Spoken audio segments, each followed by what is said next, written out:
Well, hello friends, and welcome back to my free 12-part mini course in getting started in acting. I hope you're feeling pretty knowledgeable by now, because you should have already received my last 10 segments. Okay, so in this segment we're going to discuss an actor's resume. Why you need one, who you give it to, what it should look like, and how it is so important to getting an aspiring actor in the door. So I'm sure that you're all aware of what a resume is in general.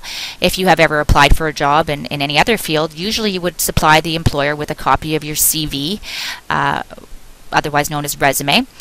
For an actor applying for a job as an actor, a resume is required too. Only the resume of an actor is quite different from the standard resumes that you might have used or seen before. First of all, an actor's resume should only be 1 page in length. It is common to see 2 or 3 page resumes for other types of jobs, but for acting it is not the norm. Keep it to 1 page, okay?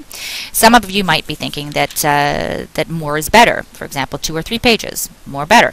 But it is not the case. In fact, if you have a resume that is not the standard 1 page, industry people will probably assume that you're not familiar with the industry norms and therefore not prepared or ready to work yet.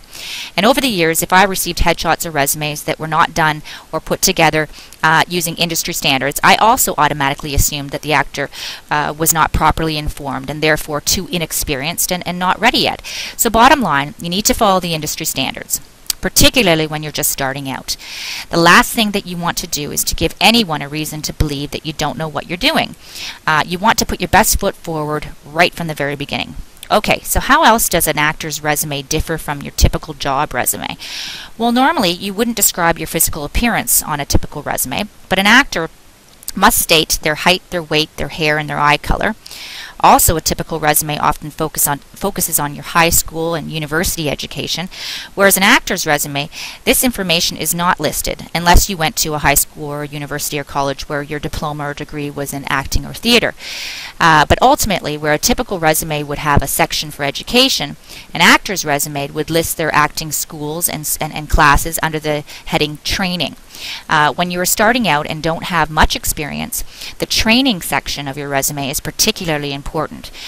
Where you may lack in experience, you can beef it up and balance things out by showing that you have been well trained by reputable and recognized actors, acting teachers, coaches, schools, and or colleges or university degrees.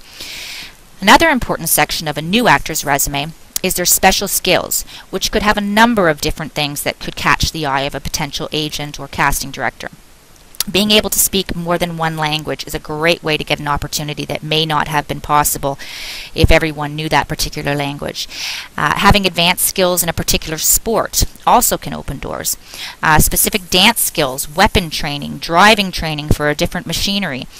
Bottom line, the special skills section of a new actor's resume can definitely be a way to stand out from the others. So definitely take the time to really rack your brain about skills that you may have that many others may not. It may help to pay attention when you're watching TV shows and movies and look at all the skills that actors may have been hired to use. Okay, so you've got your training, your special skills, and your physical stats. What else goes on your resume? Well, your experience, of course, meaning your performances in film, TV, theater, and commercials. Now, in the beginning, these are the areas that you will likely have the least to list. But don't feel bad, okay? The exciting part is all still ahead of you. Because as you get going, you will have more and more acting roles to list on your resume, to the point that you will have to remove some roles to fit in your latest roles.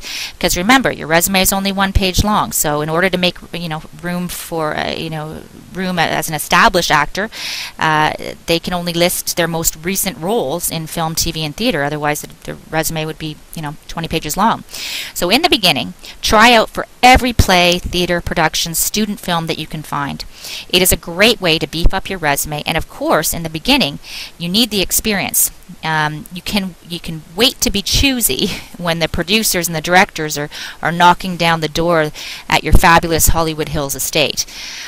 Okay, all I would say is just be careful when you're auditioning for projects that you found on the internet or papers or postings.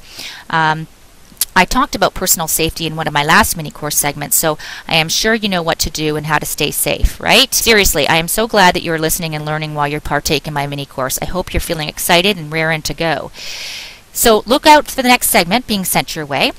in this next segment, the topic is called Congratulations, you got a job, now what? And I'm going to discuss what you might expect on the job, the set, how to handle yourself on set, and what you might expect in financial compensation for a job that you secure. Okay, so I will talk to you again really soon.